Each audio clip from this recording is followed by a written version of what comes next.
help me welcome to the stage Royal Crown Diamond, Adam Green.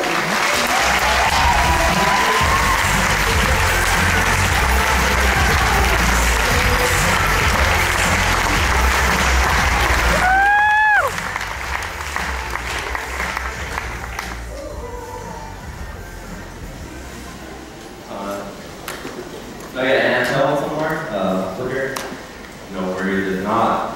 Excited again to be here. Who had a restless sleep last night because you were running some numbers through your head on maybe what you've been doing in the past? That's what I was like the very first time I heard some of the things that I shared with you yesterday.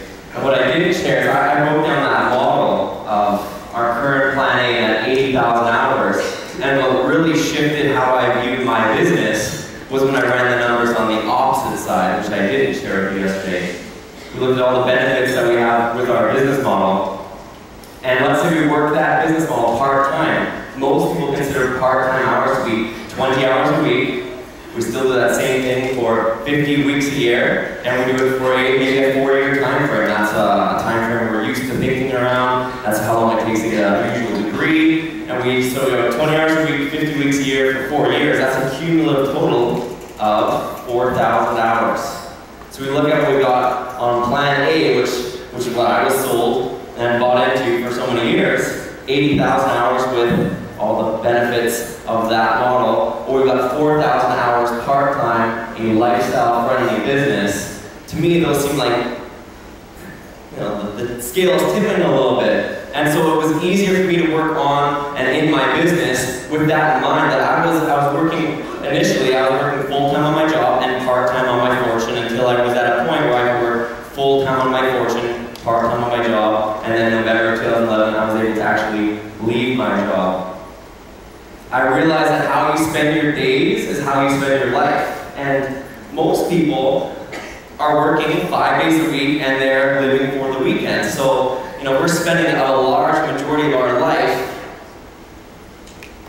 doing something maybe we're not truly passionate about. We're spending time away from our friends and family that we might want to be spending more time with. So this whole idea of having a lifestyle-friendly business, I just really have bought into and am passionate about. And when you're passionate about something, it's contagious and other people want to experience that as well. So I really hope you can leave this weekend, I don't know what day it is either.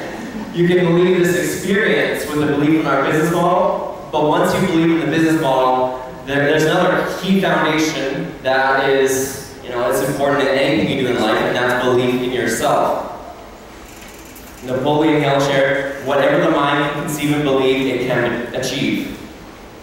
Melissa shared a whole bunch of Napoleon Hill concepts here this morning. You might not recognize them if you haven't read through Think and Grow Rich, but there's a whole power to visualization and understanding your journey. And she talked about developing absolute faith. I think we're always only 6 inches from success. The distance between your 2 ears.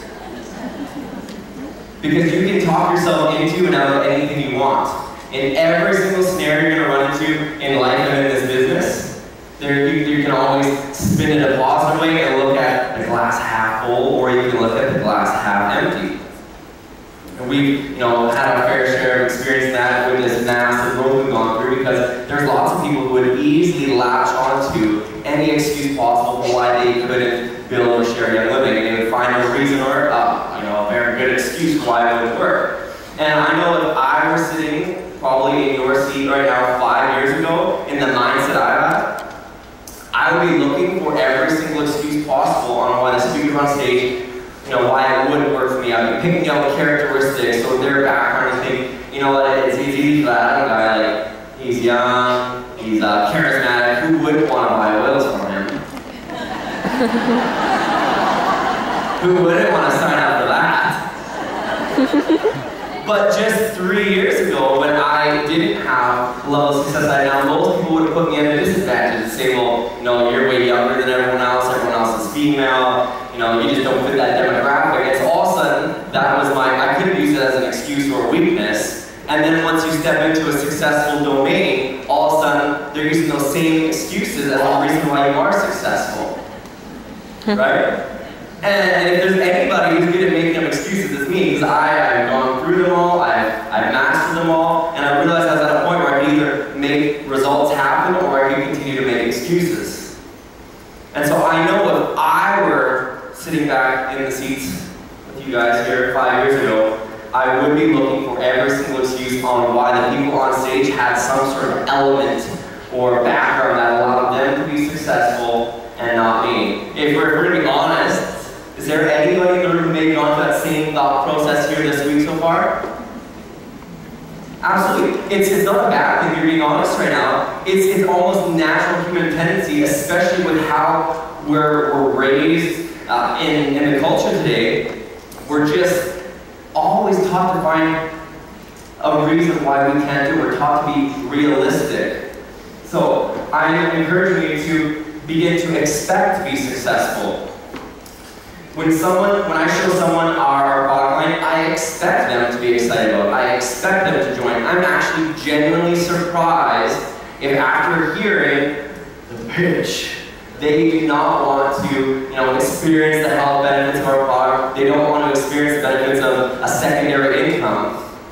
If everyone knew about our products and our company and the business model we operate, if they all knew what we knew, would there be more people in the room? Would there be more people interested?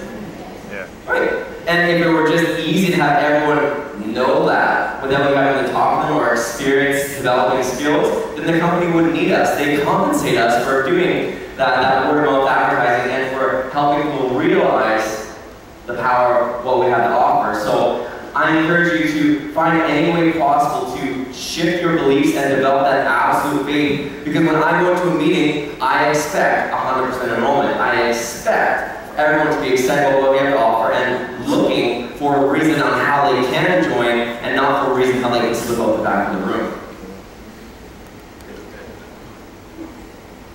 So one of the greatest things that this business has given me personally is, aside from my wife and I, we met at a Young Living Opportunity event. I didn't expect that when I showed up for that meeting. And it's given me great finances, great health, but it's also developed me into a stronger individual. This business model and company is the best personal development program you could ever subscribe to. You will learn more about building a business, a successful business, engaging in our business model than you probably would in a classroom reading all the great business textbooks from other people who have built successful businesses. So work harder on yourself than you do on your job or even in your business, because your business will truly only grow as fast as you do. My business was stagnant for a very, very, very long time because I had personally reached the plateau. I did not have the capacity to lead an organization like I have today. I didn't have the ability to even lead myself, more or less hundreds or thousands of people. And so when I started to grow in comparison to my business and my mindset and my skills developed, just like I would have grown had I went into a skilled 4-year degree, when I accomplished that growth for myself, my business then followed. So, every day we've got choices we can make. We can listen to the latest pop music on the radio on the daily drive, commuting to work, or you can listen to inspirational audios, you can listen to training tapes, whether it's product focused, business focused, but you can, as Brian Tracy calls it, you can turn your vehicle into a mobile classroom. So that's what I like to do, because then I'm utilizing my time and I'm developing my business when I'm going about my day-to-day activities. Again, it's a choice. I can either, I could listen to Lady Gaga on the radio, or I can tune into, Jim Rohn, Bob Proctor, Richard Brooke, Robert Kiyosaki, big inspirational business leaders who can then grow my mindset, because I didn't just pop out of the womb 26 years old with the mindset I have today. This is a developed skill set. And if you're going to go into any profession, if you're going to be a doctor, a lawyer, a surgeon, a chiropractor, any type of a skilled trade profession, they're completely willing to invest a boatload of money, usually taking on high levels of student debt, a lot of time and effort. To be, I think, a doctor in North America has at least 7 years of education. Not only is it 7 years not in the workforce usually, but it's 7 years studying, the finances behind it. It's just a whole lot of investment. And they're completely willing to go on that. And we when we look at our business, people don't treat it the same way simply because of what it costs to get involved with it. But we've got so much power. I love the diversity we have of the speakers up here. We've got Melissa as a strong, confident mom. We've got me as not a strong, confident mom. But then we've got medical professionals. Everyone of so many different backgrounds are finding a home in Young Living because we offer so many different things. We offer wellness, purpose, and abundance. You know, hearing Tom and Ed speak up here on their health background and their passion for helping people with health and wellness, it's inspiring to be a part of something like that. And you know, all of us who don't have those medical degrees and backgrounds and maybe don't know everything that they do, we've got the advantage of being able to help people the way that they want to help people. Because you know, most medical professionals I know, they went to school because they wanted to help people. That's normally why they got in that profession, because they wanted to help people, and we've got that same ability to help people in a very powerful way with the products we have right now. There's a few things that I shifted in my life that allowed me to grow to where I'm at today and to help empower many people along the way. And I really heavily invested in personal development and in events like this. Hosting an event like this is a fairly expensive thing to do for corporate or a distributor or anything like that. There's a lot of time, effort, finances that go into it. I guarantee the registration cost is not even come close to covering it. I'm running my own event in Canada in 2 months, and you know, as a distributor, it's a $250,000 budget for it, and right now it's I'm going to be eating a little bit of the cost, but I know how valuable it is to put people in the seats for something like this. Because 3 years ago at the Untitled Convention, this convention in 2012, and it was my third convention as a silver. I've been fairly steady because I had reached the cap of where I was really going to. And Bob Proctor was a keynote speaker that year, and I really, maybe I can ask Mary or someone in corporate if they could give me a recording of his presentation that day, because I can't remember one single point that he said, but I know that my mindset shifted leaving that event. I was not the same person when I walked in the door as I was when I walked out. I had a fire in my belly, I had motivation I never had before. I went around and I grabbed little neck lanyards for gold, platinum, diamond, and crown diamond, which was the highest rank at that point. And I went and borrowed them from the distributors, and I stuck little gold cards in those neck placards, and I stuck them up on my wall at home. So I had specific dates and times set for every single rank I wanted to achieve. Now, I never did goal setting like that my entire life. I never, even read about that kind of goal setting before. 3 months later from that event, I hit gold. 3 months later, platinum, and 4 months later, diamond. Now, don't get me wrong, I've got a great organization, my leaders, I owe everything to my team, but I know that there was a big switch that went on here that allowed me to grow more in that 12 months and probably the entire 22, 23 years prior, and I know that I was not the same person there. That's not what I want to do. So, there's no better investment that you can make in your life than really into yourself, because beyond this company, everything that you do to grow, to share with your team, will transcend business, and it'll help you in all areas of life. It'll make you a better spouse. It'll make you a better parent. It'll make you a better leader in your organization. Leadership skills to be able to communicate and build relationships with people is really something that can't be taught in a classroom. And the best way to do it is to actually get out face to face and meet people. So this event is obviously an investment. You guys are a very select group of individuals who have made both the financial investment, but more importantly, the time investment to be here. We've got, I think the farthest person would be from Japan. Where's the Japanese? Yuki. Over there. Came all the way from Japan. Her husband.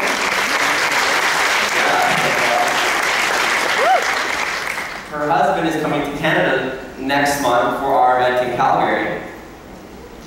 I think he's in New York right now. They're really getting the power of investing in events, investing in themselves, and being able to, I guarantee when you look at their results in the next 12 months, 2 years, you'll see a massive shift from the power of investing in themselves. If you ever have extra money left over, this is where I invest in. I take a certain percentage of my income, no matter what, and I invest it into a personal development fund. I just attended a mentor retreat that cost the value I got from the event well transcended the dollar value of attending. And I think an event like this, I don't know the exact dollar point for attending here, but I can promise you that if you're taking notes and listening and being engaged in this conversation that we're having with all these speakers, the value you're taking away well transcends the small monetary investment to be here in the seats today. Melissa shared about the law of association this morning. Who you spend your time with, you become like. You are the average of the 5 people you spend the most time with. So I make a concerted effort. A big shift that happened in my life as a young adult was moving away from my college friends that my main connecting point was partying with, and started associating with people who were adults, business professionals, people who I wanted to become more like, people who had a level of success that I aspired to. And when I started associating with those people, it was much easier for me to pick up their tendencies. It didn't just happen overnight. Lots of my initial associations with successful people, they didn't even know they were associating with me because I was listening to their audio tapes, I was reading their books. Long before I ever met Richard Brooke, who's one of my mentors today, long before I met him, I was reading his material, I was studying it, and I was trying to make sure that I could bring myself to the level I could actually deserve the time and attention it took to have somebody pour into me in a more direct and mentorship way. Who you spend your time with, you become like. If you hang around 4 broke people, you will be the 5th. If you hang around 4 grumpy people, you will be the 5th. It is next to impossible to break out of where you're at if you're stuck in a rut and you are not happy with where you're at, and every person around you is stuck in that same rut, something's got to give. Like Jim Rohn said, for things to change, we have to change. And for me, I had to, for a small time, step away from some of my associations because they weren't serving me. They were serving some little need I felt inside me to fill a gap. But I realized with many of them, in my college years especially, if you took away partying and drinking, what do you talk about? Not a lot. And so when I started changing my actions, my results, and where I was spending my time and effort, my results changed. So that's such a crucial part of my story and every single successful person's story. Now, most people, again, if I were here 3-4 years ago, I would be looking at me if I was a young adult, and I'd be thinking, this guy's got it together. He's dressed sharp, he knows his stuff. I would be finding every single reason why this person was on a pedestal and why I couldn't do what this person was telling me to do. And again, I'm sure the people who have been going through that same conversation, going, "Can we crack this guy a mind reader? How does he know I'm thinking that?" But that's where mindset was at. And the one thing with either fame or success is it's really easy to get disconnected from the people who are just starting right now, like I was a few years ago. And you start, again, you make up these excuses and reasons why they're different. I asked some friends of mine to write down some things that people will probably describe me as. And some of these things were leader, committed, champion, mentor, inspiring, funny, trustworthy, and a champion of others. Noble qualities, I'm sure, things that you would aspire to develop more of, and that you think, it's easy if someone has those qualities for them to be successful, but I'm not like that. It's good for them, not for me. That was my process. That's what I used to be like. And still have built a lot of my business with that mentality, because your past does not determine your future. You can course correct at any time you want, as long as you truly want it. If you don't want to change, it's going to be really hard for you to change. Because for the most part of my entire life, I haven't been this person. I've operated very little out of this headspace. Our backgrounds, we all have a past. It's all different and diverse, but I'm sure if we actually had a meaningful conversation, we would realize we've got a lot more in than you might think. I wasn't always super confident, dashing and charming, and it wasn't. Most of my life, this is what I was like.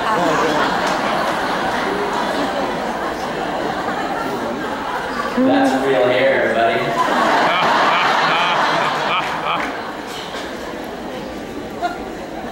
I was quite undersized as a child. When I was 16 years old, I weighed 98 pounds, and I was about 5'4". I was pretty much a small person growing up, and I didn't play hockey, which in Canada is kind of like a big deal. So I didn't do things that other people did. I didn't fit in like I thought other people fit in.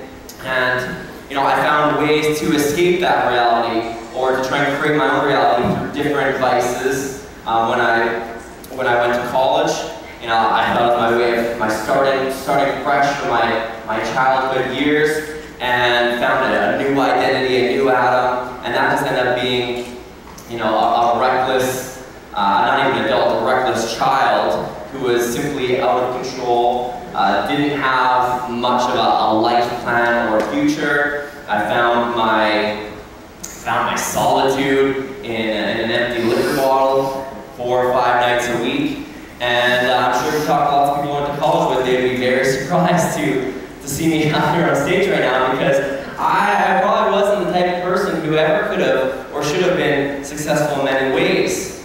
But I felt an emptiness inside my life that I didn't know how to fill, and so I tried to fill it with alcohol. And there's a lot of people who do that. Not just young people, but people of any background. And overall, I had a fairly good wellness growing up. I was good with my money. I was what I would call fiscally responsible. I took care of my finances well. My parents told me they weren't going to give me any handouts. I had to work hard for what I wanted. If I wanted to go to school, I had to pay for it myself. And so I took good care of my finances. But what I was lacking was what Young Living offered was through a purpose. And because when I didn't have a purpose, I was just out of control. And so I found a new purpose with Young Living, sharing my passion for helping people with their own personal health and creating their own economy through our business model. And I realized, like a week and a half ago, with the help of Richard Brook and some awesome guys, I was talking about the power of investing in yourself. I attended a men's leadership retreat, and I realized I built most of my business trying to prove to the world everything I wasn't. But if you're not that, then why do you need to prove it? Because for my entire life, when I look at some of these pictures, I had big hair because I had low self-esteem. I had a big mouth because when I lacked in size, I made up with, I was a little bit of a chatterbox. And then when people retaliated against that, then I felt like I existed. For most of my life, I felt like I was a loser, weak, different, small, zero, sad, less than, confused, and I didn't belong. And I'm sure there's lots of people in the room who felt that way too. Yeah, I don't show hands. Your past doesn't control your future. Where you're at now, you can feel like you're in the bottom of the bottom, that there's no way you could ever do what any of these speakers are talking about.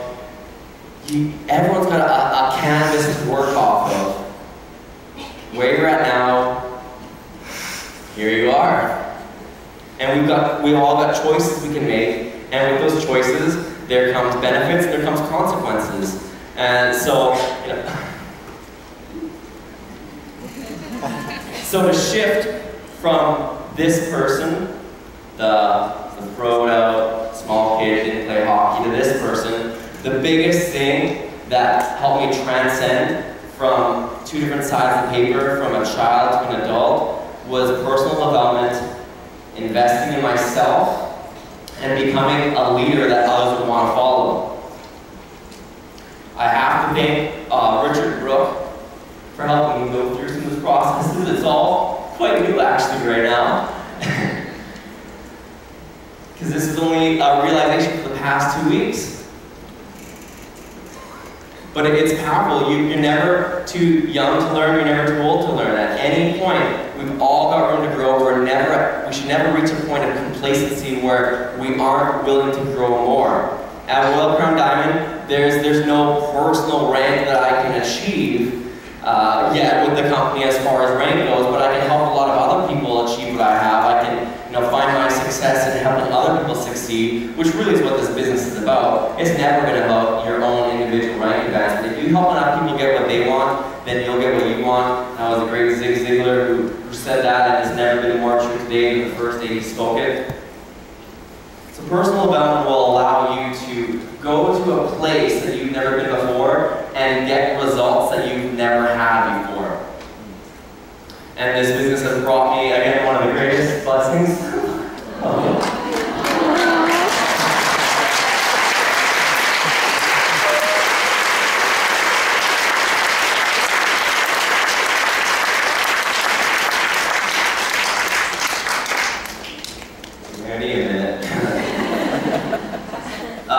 Vanessa and I met at a business meeting. She actually resonated with this story to share with you. I used to be kind of a party animal in college. And I guess, yeah, we connected. Her sister's one of my diamonds now. It's a great big family business. It's really crazy what 3 years can do. Yes, I've gone from being a silver to Royal Crown Diamond. But you can have all the money in the world, but if you don't have friends and family and relationships to spend with, then you're going to be a really unhappy rich person. And so this business can not only make you rich in your pocketbook and your bank account, but it will make your life rich with relationships. Because everyone sitting here today right now, we've all got a little special bond because you're sitting in the seat, you're connecting right now. If you feel there's a connection in the room, this is, if you were streaming in on a webinar, it would not be the same. If you're watching a YouTube replay, this is not the same. This is an experiential business, and experiences, you can't pay enough to get experiences. Truly, you'll take these memories with you for the rest of life. And maybe this talk is that same keynote that I heard 3 years ago from Bob Proctor that really made a shift in me. And if it only makes a shift in one person here today, then my time here has been well worth it. Because I know, Melissa, the power of one person believing in you. It's true, like if you got one person great, two person better, but you don't need a whole lot of people to believe in you to get to a point where you can start to believe in yourself a little more and you can develop your own internal motivation. The thing that I love about events is they always seem to charge you up, right? You always leave excited, motivated, but what that can end up being like is like your cell phone charger. You plug your cell phone in, you pick it up this morning, it's at 100%. That's how you're going to feel leaving an event like this. You walk out, you go in the world, you talk to some people in circle one, like Melissa said, and your charge starts to go down. And when it gets to 0, 2-3 days later, that's when people start to fizzle out a little bit. They start to have a little more self-talk and think, maybe I was out of my mind when I was there. No, I can't do this. And unless we have something that can charge us back up, which for most people is another 6 to 12 months until they go to their next major event, their battery's dead, and they keep getting charged up and dead and charged and dead. The best way for you to start becoming more successful is to develop an internal charge. A way that mastermind that Melissa was talking about, that can be a way that you can continue to recharge as you go throughout your day-to-day life. That when some of your battery gets drained, you have people around you in circles 2 and 3 who charge you back up. So we don't have to have this conversation again at the next Australian convention in a year from now. And you're sitting here going like, man, I felt good a year ago and I feel good again. What happened in between? The sooner we can have a strong vision and self-motivation, we can then do things that we've never done before. Everyone in here is worthy of success. There's no background, nothing that could have happened in your past that doesn't allow you to develop into someone who could be successful in, and the success doesn't mean Royal Crown Diamond by any means. Success for you might be just earning an extra $1,000 a month so you can stay at home with your kids, or so you can have a better retirement, or you can donate more. Maybe you've got all the money in the world right now. great, go earn more and do more good things in the world. There's, everyone here is worthy, has a self-worth. I had to go to an ATM just to see what your guys' money looked like. It's kind of like ours. I like that it's colorful. Canadian money is colorful too. American money is always hard to count because it's, it's all the same color. It's all green. But if I were going to offer this up for free, who would want it? I was seeing you guys get ready and jumping before I was offering. Okay, so it's a pretty crisp bill, came right out of the ATM. And then I'm gonna crumple it up a little bit. It's like a little ball. Is anyone here who doesn't want it now because it's crumpled? No. I'm gonna put it down on the ground and step on it a little bit. Maybe I'll rub it inside my shoes. That's probably not a good place to be. Alright, it doesn't look as pretty now. It's maybe not the cleanest canvas to start with. Is there anybody here who would not want this or doesn't see the value of this $20 bill? No. Everyone here has a value to them that nobody can take away. No matter how much you've been crushed, stepped on, what's happened in your past, where this $20 bill has been. I don't know. Yeah. No matter where it's been, it still has value. You have value no matter what your past, where you've been. Your past does not determine your future. And the first step is believing